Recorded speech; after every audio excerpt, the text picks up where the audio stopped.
Hi hello welcome back to my channel. ಎಲ್ಲರೂ ಹೇಗಿದ್ದೀರಾ? Hope ಎಲ್ಲರೂ ಚೆನ್ನಾಗಿದ್ದೀರಾ ಅನ್ಕೋತೀನಿ. ಇವತ್ತು ಬೆಳಗ್ಗೆಯಿಂದನೇ ವ್ಲಾಗ್ನ ಸ್ಟಾರ್ಟ್ ಮಾಡ್ತಾ ಇದ್ದೀನಿ. ಬೆಳಗ್ಗೆ ಬೇಗನೆ ಎದ್ದು ಒಂದು ಡಿಟಾಕ್ಸ್ ಡ್ರಿಂಕ್ನ ಕುಡಿದು ಇನ್ನು ಸೋಯಾ ಚಂಕ್ಸ್ ಇತ್ತು, ಸೋಯಾ ಚಂಕ್ಸ್ನೇ ಯೂಸ್ ಮಾಡಿಕೊಂಡು ಒಂದು ಗ್ರೇವಿ ಥರ ಮಾಡ್ಕೊಬಿಡೋಣ ಮತ್ತು ಚಪಾತಿ ಮಾಡ್ಕೊಳ್ಳೋಣ ಅಂತ ಎಲ್ಲನೂ ರೆಡಿ ಮಾಡ್ತಾ ಇದ್ದೀನಿ. ನನ್ನ ಮಗಳು ಸ್ಕೂಲ್ ಬಾಕ್ಸ್ಗೂ ಬೇಗ ಬೇಗ ಆಗಿಬಿಡುತ್ತೆ ಅಂತ ಅಂದ್ಬಿಟ್ಟು ಸೋಯಾ ಚಂಕ್ಸ್ನೇ ರೆಡಿ ಮಾಡ್ಕೋತಾ ಇದ್ದೀನಿ.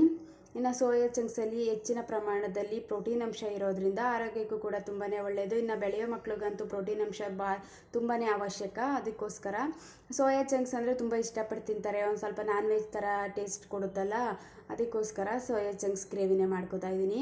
ಹಿಂಗೆ ಬೆಳಗ್ಗೆ ಬೇಗ ಮಾರ್ನಿಂಗ್ ರುಟೀನ್ ಅಂತ ಅಂದರೆ ಬೆಳಗ್ಗೆ ಬೇಗನೆ ಎದ್ಬಿಟ್ರೆ ಒಂದು ಚೆನ್ನಾಗಿ ರುಟೀನ್ ಸ್ಟಾರ್ಟ್ ಆಗಿಬಿಡುತ್ತೆ. ಒಂದು ಬೆಳಗ್ಗೆಯಿಂದ ಸಾಯಂಕಾಲದವರೆಗೂ ಒಂದು ಚೆನ್ನಾಗಿ ಪೀಸ್ಫುಲ್ಲಾಗಿ ಬೇಗನೆ ಎದ್ಬಿಟ್ರೆ ಚೆನ್ನಾಗಿ ಮಾರ್ನಿಂಗ್ ರುಟೀನ್ ಸ್ಟಾರ್ಟ್ ಆಗುತ್ತೆ.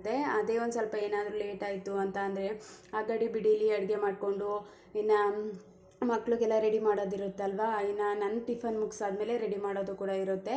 ಅದಕ್ಕೋಸ್ಕರ ನಾನು ಮಾರ್ನಿಂಗು ಬೇಗನೆ ಎದ್ಬಿಟ್ಟು ಒಂದು ಸ್ವಲ್ಪ ಅಡುಗೆ ಕೆಲಸನ ಮೊದಲು ಮುಗಿಸ್ಕೊಬಿಡ್ತೀನಿ. ಫಸ್ಟ್ ಅಡುಗೆ ಆಗಿಬಿಟ್ರೆ ಇನ್ನು ಆಲ್ಮೋಸ್ಟ್ ಅರ್ಧ ಕೆಲಸ ಮುಗೀತು ಅಂತಲೇ ಹೇಳ್ಬೋದು. ಇನ್ನು ಎದ್ದಾದ್ಮೇಲೆ ರೆಡಿ ಮಾಡೋದು ಇದೆಲ್ಲ ಇರುತ್ತಲ್ಲ, ಮಾರ್ನಿಂಗ್ ರುಟೀನ್ ಸ್ಟಾರ್ಟ್ ಆಗೋದು ಒಂದು ಪೀಸ್ಫುಲ್ಲಾಗಿ ಚೆನ್ನಾಗಿ ಸ್ಟಾರ್ಟ್ ಆಗಬೇಕು ಅಂದರೆ ಬೆಳಿಗ್ಗೆ ಅರ್ಲಿ ಮಾರ್ನಿಂಗ್ ಬೇಗ ಎದ್ರೇ ಏನೋ ಒಂಥರ ಖುಷಿ.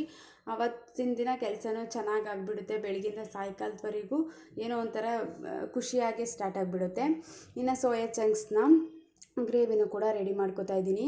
ನಾನಿಲ್ಲಿ ಸ್ವಲ್ಪ ಗರಂ ಮಸಾಲ ಮತ್ತು ಚಿಲ್ಲಿ ಪೌಡರು, ಕೊರಿಯಾಂಡರ್ ಪೌಡರ್ನ ಹಾಕಿದ್ದೆ. ಅದು ಎಡಿಟ್ ಮಾಡುವಾಗ ಮಿಸ್ ಆಗಿಬಿಟ್ಟಿದೆ. ಇನ್ನು ಟಿಫನ್ ಎಲ್ಲನೇ ತಿಂದ್ಕೊಂಡು ಒಂದು ಸ್ವಲ್ಪ ಗ್ರಾಸರಿ ಎಲ್ಲ ಖಾಲಿಯಾಗಿತ್ತು, ಅದನ್ನು ತೊಗೊಂಡು ಬರೋಣ ಅಂತ ಹೋಗಿದ್ವಿ.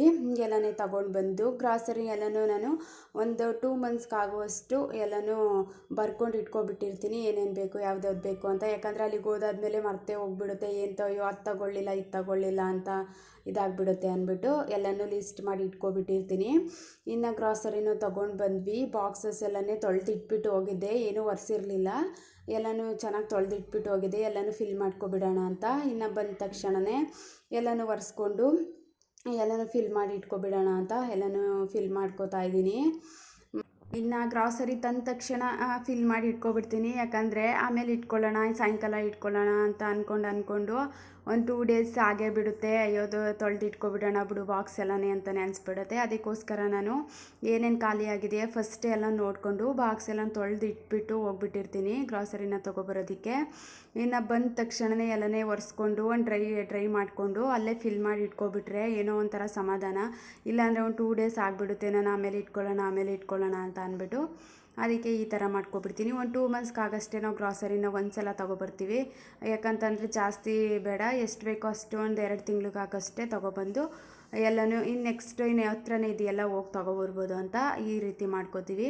ಇನ್ನೆಲ್ಲನೂ ಫಿಲ್ ಮಾಡಿ ಇಟ್ಕೊಂಡೆ. ಇವತ್ತಿನ ಬ್ಲಾಗ್ ಇಷ್ಟ ಆದರೆ ಒಂದು ಲೈಕ್ ಮಾಡಿ. Thank you for watching.